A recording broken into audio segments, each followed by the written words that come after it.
Yeah, hello there guys, welcome back to my channel. Today it's match day. It's a match between West Ham and Chelsea, and then I know live for you, this particular one is a must win for us. It's a must win for us because see, definitely this season we know it's a marathon. So but you don't get to lose your matches. The matches that you're supposed to win, you don't lose them and you don't draw them. That's the problem now, because now forget about the big names, Liverpool, Man City, see, whatever. But the league is a league of 3 points. As many matches as you can win gives you, the advantage and helps you gets you closer to winning the Premier League title. You understand? So it's an important details when you don't joke with your matches. See, like the first match against Crystal Palace. See, let's be sincere. First match against Crystal Palace was a tough match, and then see, let's not take it away from Crystal Palace. They have been doing incredibly well. Glasner has been doing a very fantastic job in Crystal Palace, because now they have won Manchester City to take the FA Cup away from them, and they have done that against the Premier League defending champion in Liverpool.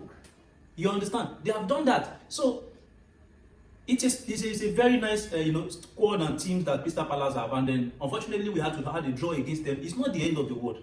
It's the truth. It's not the end of the world. But what you make out of those situations, that we're in, because I felt like, okay, we didn't start the match very strongly. Crystal Palace entered the match as somebody who had a game plan, and then from minute one, they are not going to give an inch away out of their plan. And then what we just did for most of the first half was to react. What we just did in the first half was to react to all the balls and passes and different challenges that Crystal Palace brought. And at the end of the day, we were under par in the first half. We only switched our game in the second half with some couple of chances at the end of towards the end of the match, which we could not bury. You understand? Of course, I'm not going to blame Santos that has the chunk of the chances anyway, because it's a midfielder, and then he's trying. He did his best when Enzo had to come off, and he come on. So I think it's a very nice one. So now this particular match against West Ham, this West Ham team are wounded lions. Let's understand that part, because now their match against Sunderland was a terrible match. Like for West Ham, it was a terrible match, because how do you get somebody who just came from relegation come to dominate you like that? You understand? I don't know how Potter is going to do it, but I know this match is going to mean a lot to him, knowing that he's a former Chelsea coach and has worked under this clearly and thoroughly. He wants to make a statement, definitely, and then of course to turn the switch on, because losing 3-0 down to Sunderland is not good. Of course, we are not expecting him to come and beat us. That's what I'm saying. But what I'm saying is that we are not going to be seeing a dumb team to play. No, they are not. They are not. They have serious players. The only thing is just for them to gel better and just to be more focused. You understand? So it's going to be a very tough match. Our match against West Ham has always been tough. We always find a way to come out on top, but it's always very competitive between us. London. It's always like a rival. It's just like we're playing derby. You understand? But our always showing out, scoring, winning matches has put us above them, definitely. So now, for this must-win match, this is my starting 11. I want, of course, not replacement for Sanchez. There's replacement for Jorgensen, no way, for this man. Sanchez comes to his goalkeeping position. Rhys James, nothing changes it. For the week, I've not heard he had an injury or he sustained an injury. And then even if Malo Gusto is to start, I don't have a problem with that. At least with informed Malo Gusto, I don't think we have a problem there. But for me, I rather leave Rhys James there. Now, we got some good news that Wesley Fofana is back, and then Tosin Adarabioyo is back. He's back. So now, that's somebody whom Josh played, replaced, understand, in the starting 11 of the previous match. And he did very well. I think he was the man of the match. Yeah, he did fantastically well, Josh. So I'm not going to start Josh. If the fitness of Tosin is okay, I'm not going to start Josh. I'd rather leave Tosin there, because now it's not the time to do practice. No, of course he's a very solid defender, but I'd have to leave Tosin there and leave Chalobah with him. Wesley Fofana is still on the bench. He get to come on in the second half or anytime he can get his minutes, to be match fit. He's not match fit yet. I don't know for Tosin, but I feel like, okay, for a player whose injury is not long term, you understand, like they're very short, just a match, I feel like he can start. You understand? That's my opinion. So I'm leaving Chalobah with Tosin and then Cucurella. The back line is safe for me. At least with Tosin, we have some very nice sharp pass towards the midfield and even subsequently to the attack, to the wingers. You understand? Now, Caicedo, unchanged. Enzo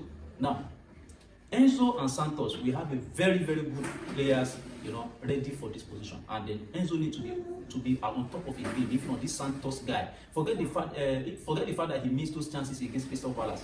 But his involvement, his performance in that match could easily earn him a starting position. So Enzo should, don't fall deep, don't even sleep. You snooze, you lose. And the game with the Chelsea did that, because players are ready to take your place immediately. If nobody is sure of starting 11, nobody is guaranteed, apart from Moises Caicedo, undoubtedly. Then Marco Cucurella's then. I don't even know when Jordan Hart will get to play, but I feel like, okay, if we have a very good first half, he probably might come on the second half. But whatsoever the manager does this time around, I don't just care. I'm only interested in the win. You understand? So now that back line is, if Caicedo is there, Enzo with him, Cole Palmer up front, are still the opener, the 10.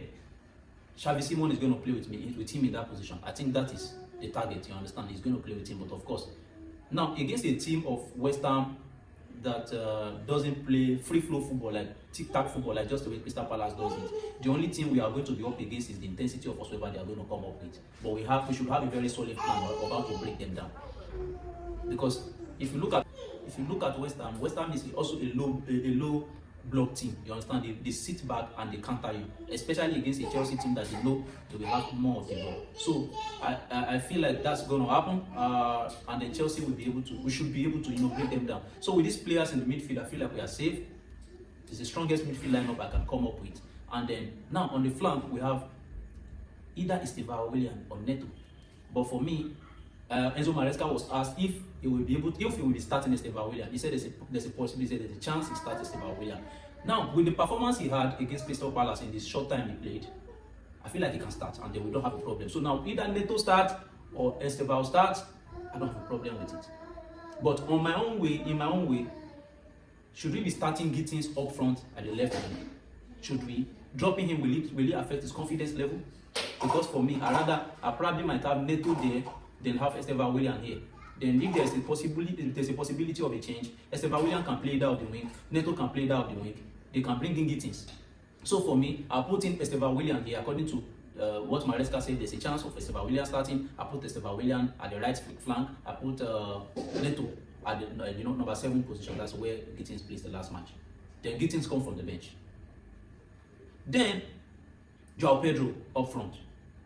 That's what I'd rather have. I'd rather have Joao Pedro in that number 9 position for now. If it's Leandela, I don't have a problem with it also. But Joao Pedro is okay for me. So now in this particular match, I'm not going to expect anything less than a win. No matter the performance, we should be winning this one. Not even a draw, we should be winning this one. So the game for me is a game of goals. And I'm to make a prediction. This is my starting 11. Let me know what you think about the starting 11. Who would you rather start? Who would you rather bench? You understand? But for me, this starting 11, if I'm to predict a very good scoreline, Chelsea should be going up 3 goals to 1. 3 goals to 1 for this particular match. That is my prediction, and I'm not even guessing.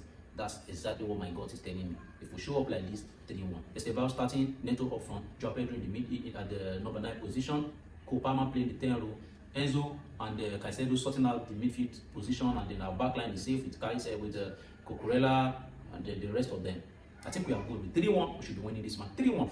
That's my prediction. Let me know what you think in the comment section. What's your prediction? Like, kindly drop it in the comment section also. Let me know what you think about the starting 11 and the score prediction. Now, we have very good news for our transfer. Now, it is said that according to Fabrizio Romano and Ben Jacobs, that Chelsea are currently discussing, I think since yesterday until now, they have been discussing about Kane Chukwuemeka and Aaron Asemino, the Argentine defender. Now, the defender will not have a starting lineup, won't even be in the Chelsea squad, because now I think a loan will be sanctioned. And it's going to be used as a leverage to sell Kane Chukwuemeka, because now Borussia Dortmund are interested in the defender, and Chelsea has made it clear Kane Chukwuemeka can never return on the loan. It has to be permanent. And if they are to get Aaron Asemino, that means they are going to be doing the deal for Kane Chukwuemeka. So currently what I've seen so far is 70 million pounds with serious sell-on clause. So that's in euro, that's about 20 million or thereabout euro for Kane Chukwuemeka, and then Asemino get to join them on a loan also. So I feel like today, according to the news I got, we might have, and here we go. Now, for a player like Kane Chukwuemeka for that price and a sell-on clause, I think it's going to be a nice one. If he did good in Borussia Dortmund, they usually sell their players very well. They understand the market. So it's a very good one for us. Probably if we're able to sell Kane Chukwuemeka today, we'll probably make way for Xavi Simon and Garnacho. because Nkunku too has been linked to Leipzig and some other clubs. And Bayern Munich are always talking about loan, and Chelsea will not be selling to them.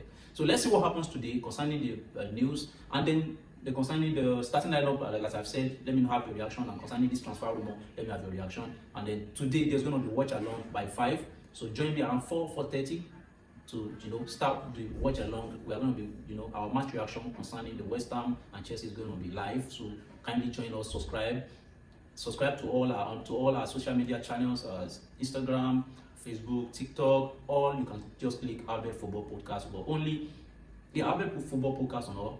So that's gonna be the end of the video, and join us for the live watch along. Bye.